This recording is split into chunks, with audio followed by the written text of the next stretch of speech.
For today's game, we've got Mohold of Canada in the white corner, kicking things off with a quick e4. We continued into probably the most beginnerish opening you could care to imagine. I think you see this again and again and again and again. Where, in the chess.com archives, I think there must be about 25 million, probably 25 billion of these games at this point. And knowing that I wanted to break this symmetry at some point, instead of going bishop c5, I thought I'll put the bishop there.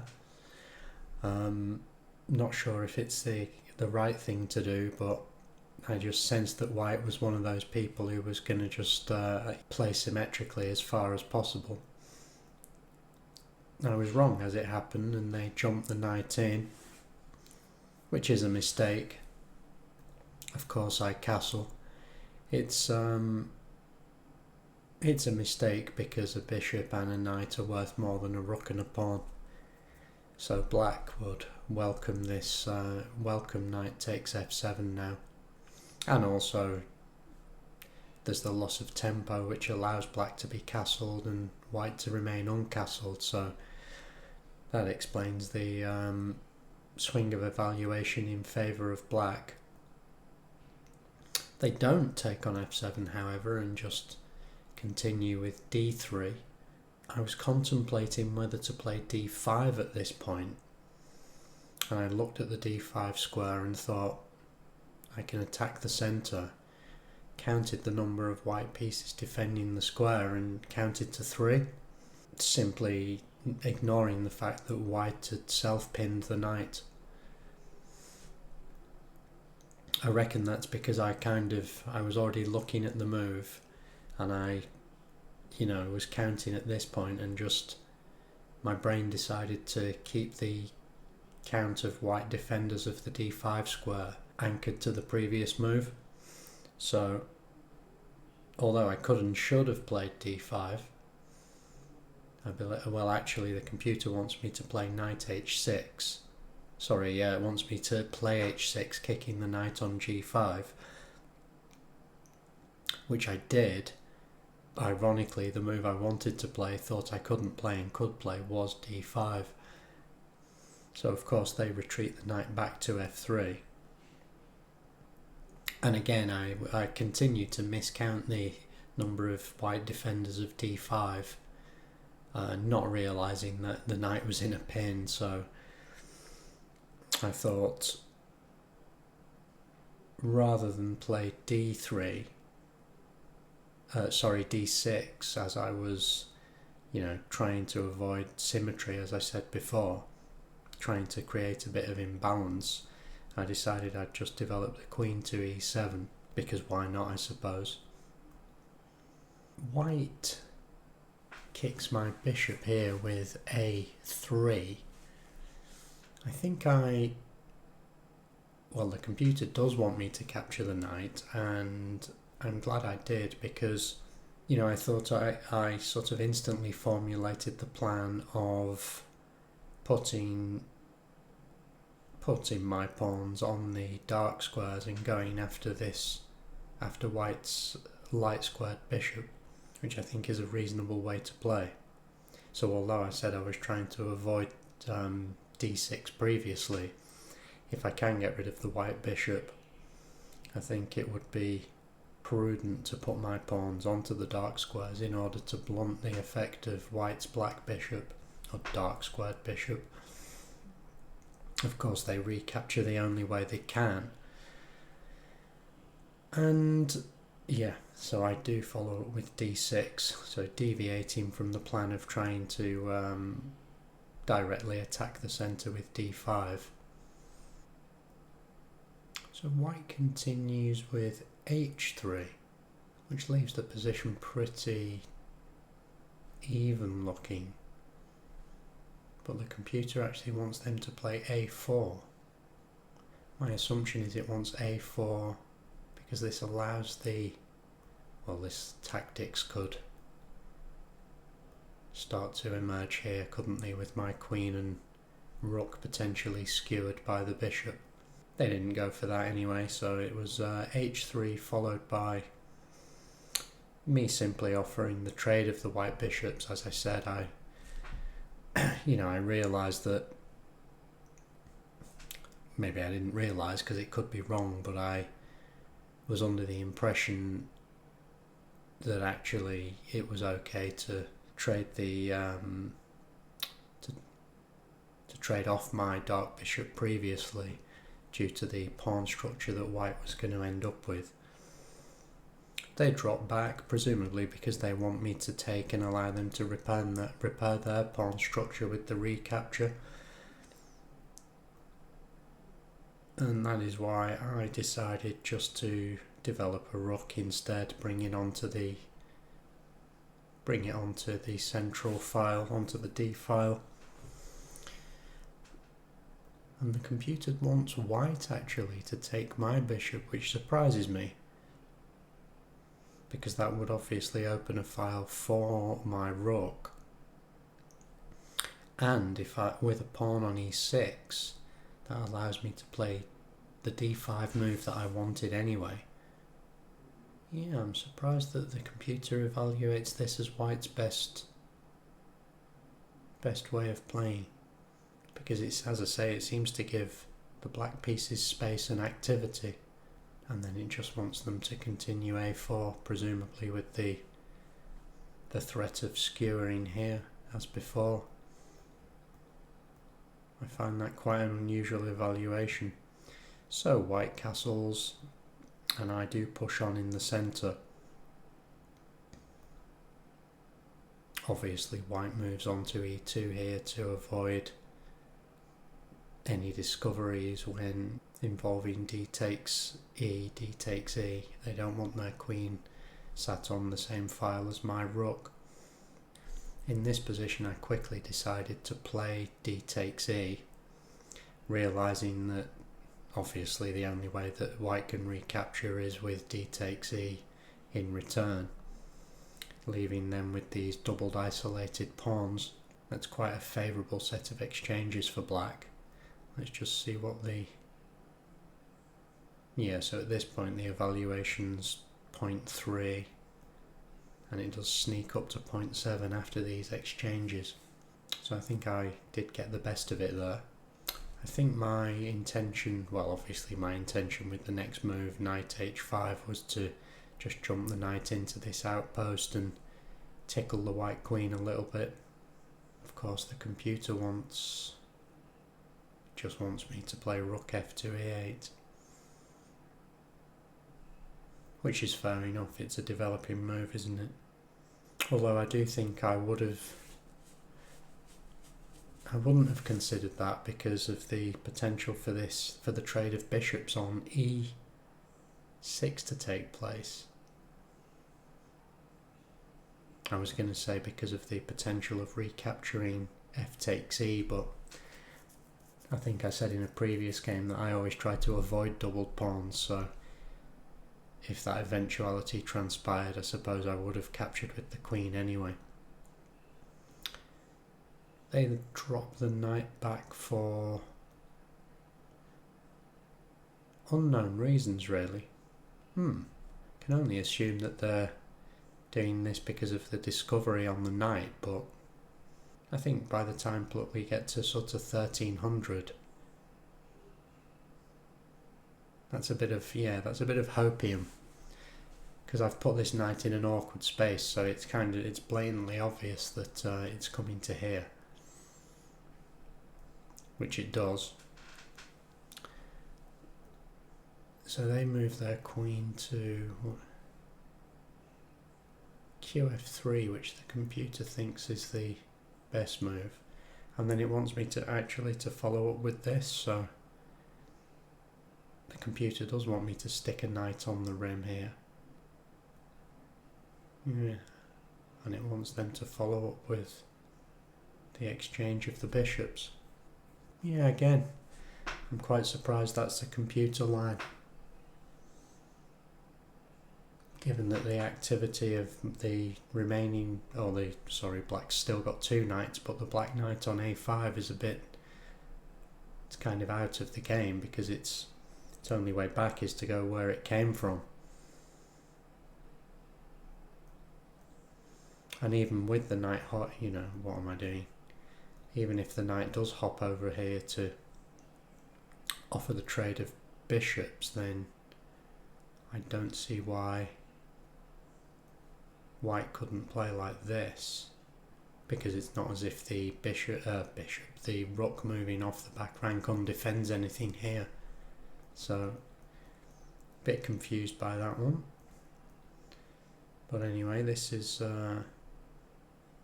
what occurred in its stead. I just went queen c5 because it attacks this pawn. And it puts the queen on a useful diagonal lined up with the king, so I just thought that was increasing the activity of the queen, which it was. In fact, computer does think that's the best move, so that's handy. Again, dropping back with the knight to... I don't know. My assumption is that white is adding a defender to the c3 pawn and allowing, I suppose it does allow the bishop to move. Yeah, again, the computer just wants white to play rook e1. Because there's no immediate hurry to defend this pawn since the queen is doing that, so yeah, I think that's basically it's a very passive move from white, which is why the evaluation bar is kind of creeping in black's favour. Although what I didn't realise, and is kind of obvious, is that this threatens to win the e5 pawn, because white does go ahead and trade the bishop for the knight. And then strangely, they don't take the pawn on f4, rather they go in for this bishop trade that they could have done, on many previous occasions at the most inopportune time, because the recapture then defends the pawn on f4 by discovery from the rook, so not sure why they did that. Yeah, maybe obviously they overlooked something.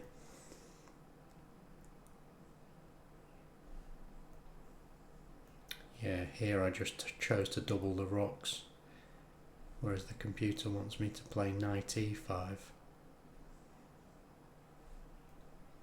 That's interesting that it wants... I suppose that does simultaneously defend the rook and gain tempo on the queen. Then the computer just wants to follow up like this.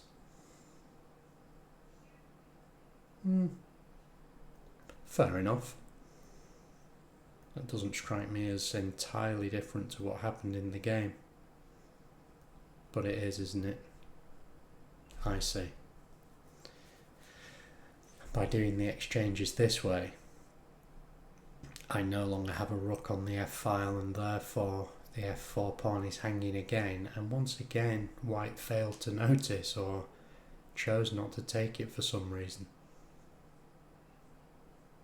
Because what, if there is while there's a rook on this file, the pawn isn't capturable. Maybe, I think, yeah, perhaps they were worried by the X-ray attack on the f2 square. But all they have to do is drop back here.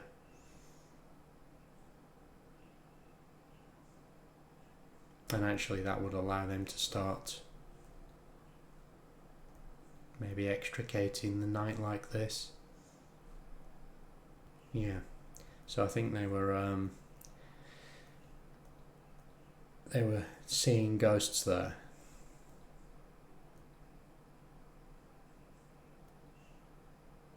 They're not going to fail to notice a pawn hanging one square in front of their queen this many moves on the bounce without thinking there's a tactical reason they can't take it. So I took the opportunity to play e5 and defend the pawn, which is understandable, I suppose, although the computer thinks that's a mistake, and it again wants knight e5 and to allow the pawn to be taken.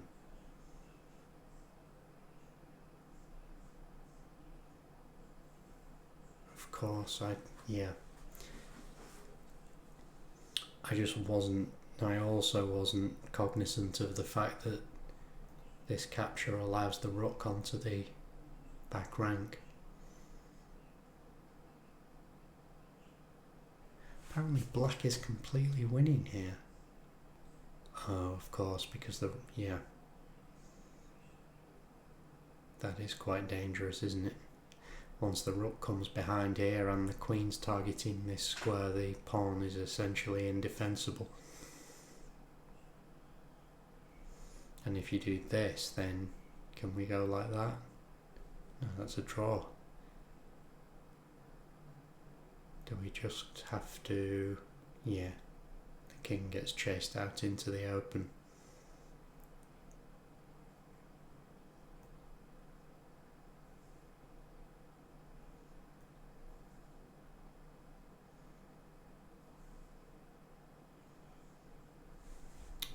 Right, I was just... See, that's a mating pattern that doesn't occur... Well, mating patterns don't occur to me, that's why I'm bad, but... Of course, with the queen on this square... Sorry, if the queen goes here to chase the white king out...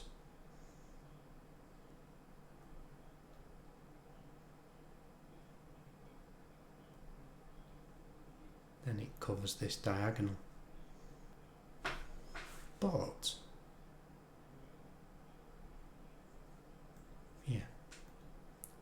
Yeah, it just shows how I need to work on mating patterns, because you need to know, you need to spot them to win the game. So it's the kind of the realization that this,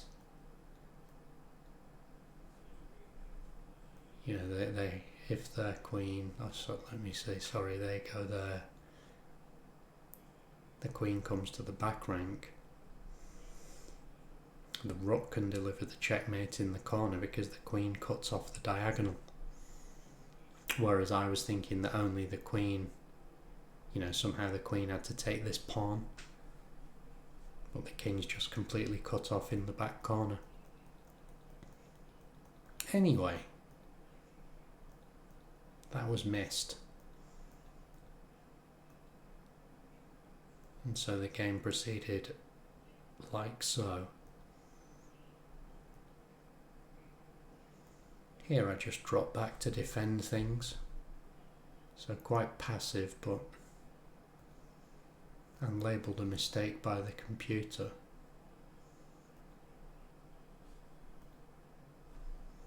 He wants rook d6.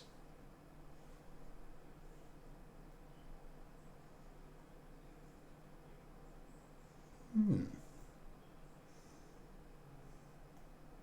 just wondering if I'd played rook d6 though, that does allow this check. I see, but the knight can just... Even if the knight comes in and blocks, then the b7 square is defended. Right. However, I chose the more passive route of just dropping the queen back,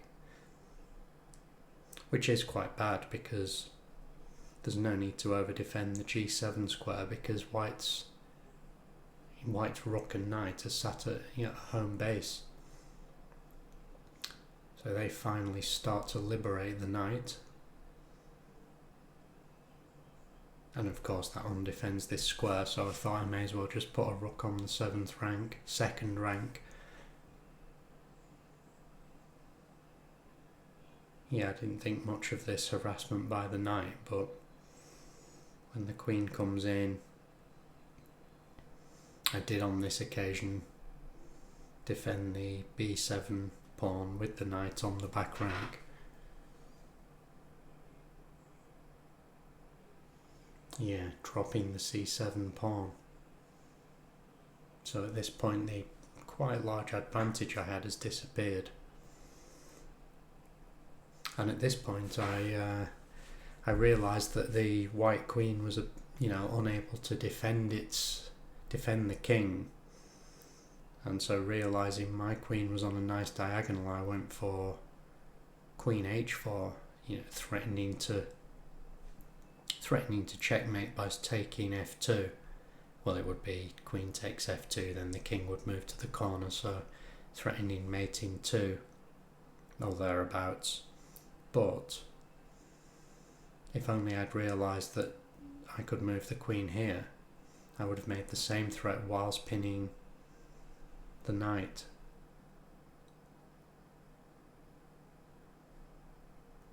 So it just shows that, although I suppose it doesn't make a great deal of difference, it's a cleaner way to conduct the operation, because also this pawn is then under attack. However, we went like this. Yeah, white makes the correct move of just defending with the rook. Is there another option? I don't think there is.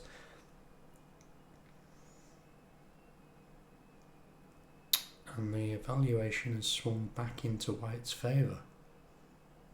That must be because once this pawn is defended, there's not really any way through. Yeah, it looks fairly watertight, even though there's a lot of pressure on this f2 pawn. I stepped out of the pin, which is apparently a big mistake. It wants me to play f3. Right. That makes sense. Actually continuing the attack.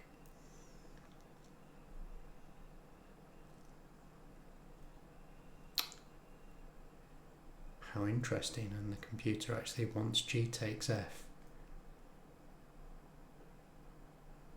I think I did briefly look at that, but I thought if I did go for f3, I thought this was playable. Wow. I just assumed I couldn't capture on... Oh. I'm such an idiot.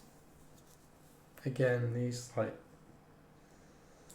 it's just a simple mating pattern missed, isn't it? And I was too busy looking at the defence of the knight. I was thinking, well, my rook can start gobbling these pawns, but the knight becomes undefended, so the queen needs to stay on this diagonal. But they can't play this because... Sorry. They can't play here. Now I am confused. Oh, I'm getting this all wrong, aren't I? Let's go back to here. So it wants f3. And while the white queen is on this diagonal, g3 isn't fatal. Unless they allow me to take it and don't realise I'd have left my queen hanging. f3. So let's say they did play g3.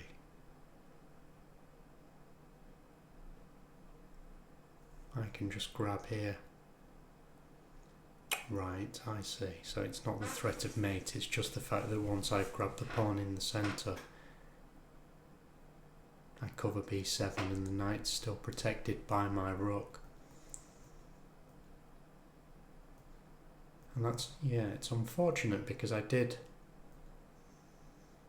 I contemplated f3 for a while and I couldn't see that any mates were incoming.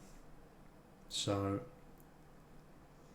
and I think I realised if they played g3 themselves, if they went for this, I could just start taking, and I think that would be game over at that point. I don't think they could get away with Yeah, they can't do that, can they? What is the defence? Is it this? Something like that. He wants them to bring their knight back. Almost impossible, I think. Because why can't I just...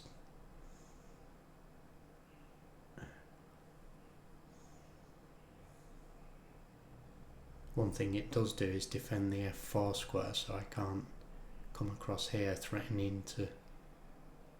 Well, f6 and f4. But we're not spotting that anyway.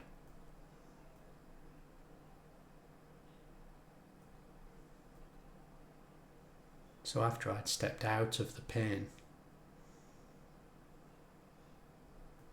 yeah, I think I committed the most egregious blunder of the game. Well, it was a case of trading blunders. For some reason White did this, and instead of just taking the knight like I should have, yeah, I don't know.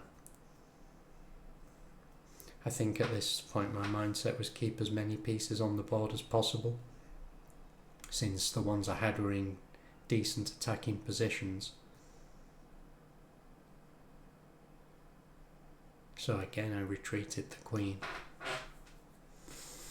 Of course that does defend the b7 pawn, but it looks like it's equal evaluation again. And I spotted this sequence and realised that I could play g6. So I think that was quite reasonable on my part. In fact, part of the reason that I'd played, yeah, I remember now, I brought the queen back here because I realised that queen f5 check was likely with an attack on the loose e5 pawn, so yeah, I think that was reasonably well played by moi. This obviously wasn't, since the computer hates it, but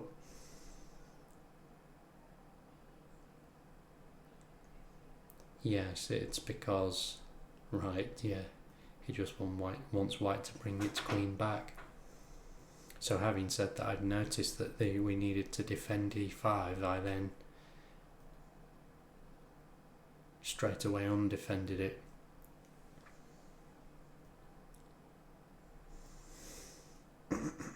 Yeah, I contemplated whether to accept this offer of the exchange, because I thought it leaves White's queen on the back rank. And in fact, I think I should have done this, because once they recapture with the queen, I can take here, can't I? And the infiltration square here is defended.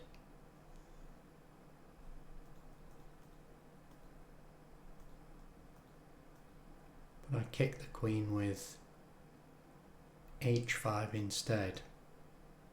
I suppose I was hoping that they'd do something, I don't know, something abysmal like play queen e6 and just allow me to win the game by undefending the rook, but unfortunately they didn't. So I then made the exchange. I believe I was also considering whether this kind of in-between move of kicking the queen with h5 gave my king another square to escape to in case of checks, which is reasonable to suppose it might. Looking at this now, I would still make the same move, even though I know it's wrong by the engine analysis, because I picked up this pawn.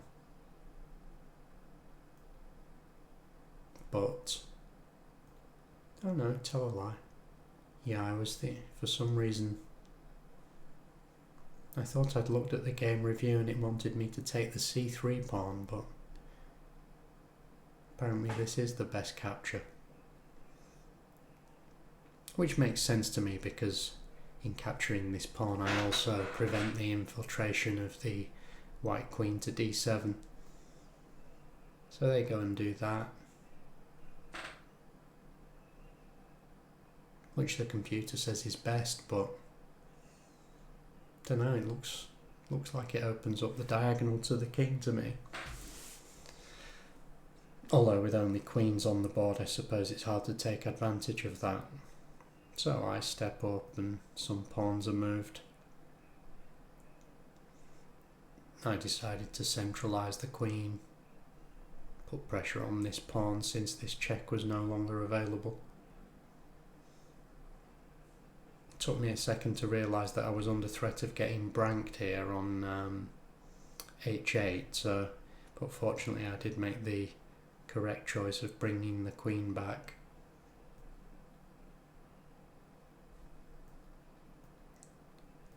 Yeah, giving I gain tempo with queen c5 check, and then use that tempo to walk out with the king, thus avoiding being back rank mated on h8. Well, not branked in the classic sense of the word, but of course white had advanced the h4 pawn in order to cut off my king's escape here. That does allow them to give check here though. So my b pawn did drop in the end.